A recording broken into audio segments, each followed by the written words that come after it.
Rumah terang tanpa lampu siang hari, 3 rahasia pencahayaan alami ala Jepang. Sebelumnya, pastikan klik tombol subscribe, share, dan like dulu ya, agar channel ini bisa lebih berkembang, bermanfaat buat lebih banyak teman-teman yang lain. Terima kasih. Yuk lanjut deh. Pernah tidak sih, siang hari matahari lagi terik-teriknya, tapi rumah kamu tetap gelap, lampu harus nyala, dan rasanya kok pengap dan bikin malas. Padahal jam masih siang, listrik jalan terus, dan hati ikut capek duluan. Tenang, kamu tidak sendirian, karena ini masalah banyak rumah. Termasuk rumah yang sebenarnya tidak kecil-kecil amat. Aku juga dulu mikir, kok rumah orang Jepang kelihatannya terang ya? Padahal rumahnya kecil, jendelanya tidak segede etalase toko.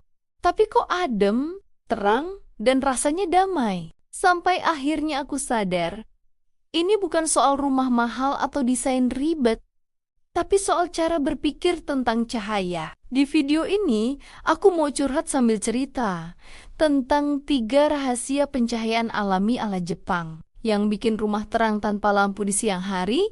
Dan jujur saja, beberapa di antaranya bikin aku ngerasa, oh pantesan rumah gue dulu boros dan bikin emosi. Rahasia pertama, orang Jepang tidak pernah terobsesi membuat rumah seterang mungkin. Mereka justru fokus membuat cahaya terasa nyaman. Banyak dari kita berpikir semakin besar jendela maka semakin bagus.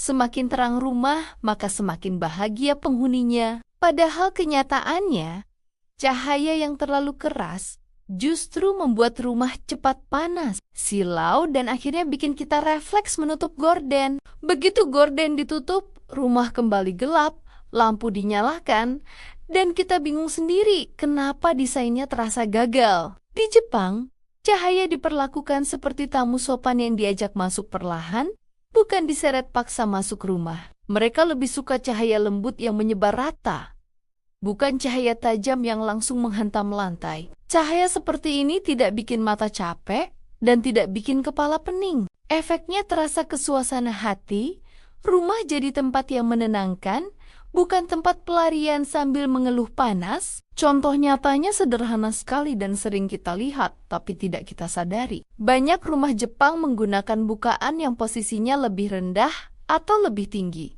sehingga cahaya masuk dengan sudut miring. Cahaya itu menyentuh dinding dulu, baru menyebar ke seluruh ruangan. Bukan langsung ke mata, bukan langsung ke televisi, apalagi langsung ke emosi kita yang sudah tipis sejak pagi. Kalau kamu pernah masuk rumah yang terang, tapi tetap adem dan nyaman, besar kemungkinan cahayanya tidak langsung. Rumah seperti itu membuat kita duduk lebih lama tanpa sadar, ngobrol lebih santai, rebahan lebih lama, dan entah kenapa jarang terpancing emosi kecil. Ini bukan lebay, ini efek cahaya ke psikologi manusia. Rahasia kedua, orang Jepang sangat paham bahwa cahaya itu harus dibantu agar bisa hidup di dalam rumah.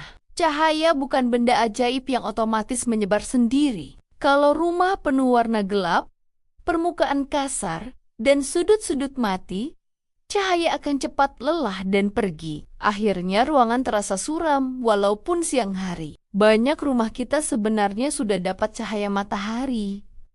Masalahnya, cahaya itu mentok di satu titik, lalu berhenti. Dia tidak punya teman untuk memantul. Dia seperti tamu yang datang tapi tidak ada yang menyambut, akhirnya cepat pulang. Di rumah Jepang, hampir semua elemen membantu cahaya bergerak. Dinding dengan warna terang, lantai yang tidak terlalu gelap, dan material natural yang memantulkan cahaya dengan lembut. Cahaya jadi jalan-jalan ke seluruh ruangan tanpa harus berisik. Rumah terasa terang walaupun bukaan tidak besar. Contoh paling logis adalah ketika kita masuk ke ruangan putih polos dibandingkan ruangan gelap. Padahal lampunya sama, ukurannya sama, tapi perasaan kita langsung beda. Di ruangan terang, pikiran terasa lebih rapi. Di ruangan gelap, masalah kecil terasa lebih besar. Ini juga alasan kenapa banyak orang merasa rumahnya berantakan,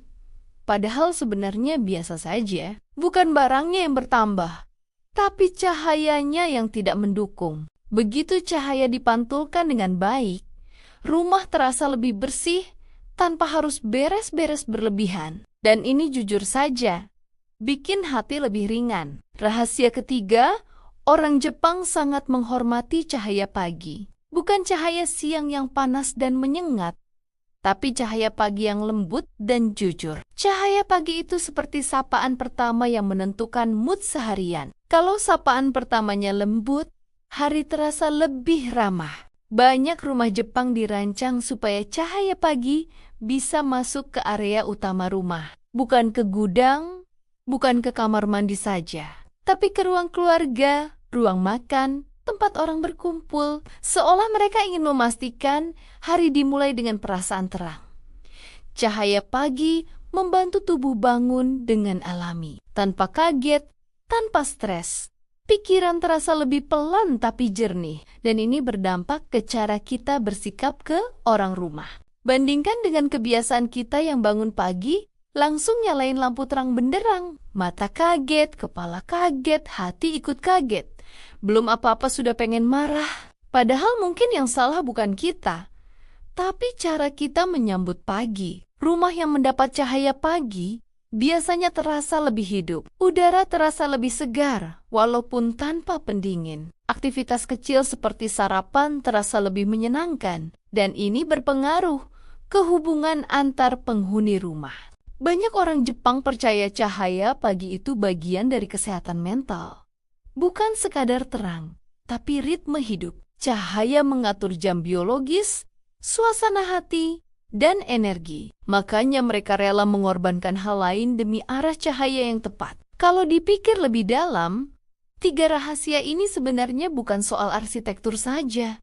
Ini soal cara memandang hidup. Tidak semua harus besar, tidak semua harus banyak. Yang penting tepat dan terasa. Cahaya yang tepat membuat rumah terasa cukup. Cahaya yang tepat membuat kita tidak gampang merasa kurang. Dan di situ letak kekuatan desain Jepang.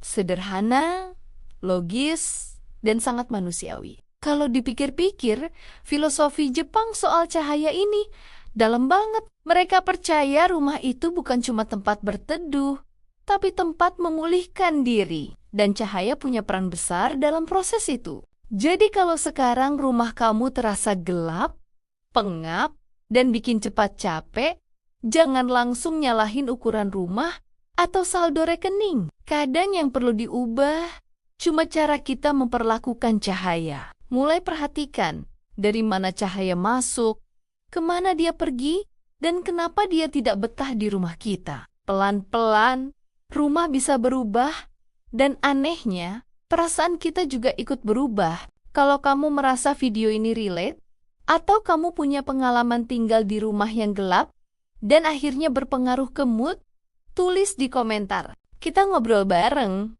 Karena urusan rumah itu bukan cuma soal bangunan, tapi juga soal perasaan. Kalau kamu suka bahasan rumah, desain, dan filosofi hidup yang dekat dengan kehidupan sehari-hari, jangan lupa subscribe. Karena rumah yang baik bukan yang paling besar, tapi yang paling bikin kita betah pulang. Terima kasih sudah menemani dan mendengarkan ceritaku sampai akhir. Sampai ketemu lagi di video berikutnya.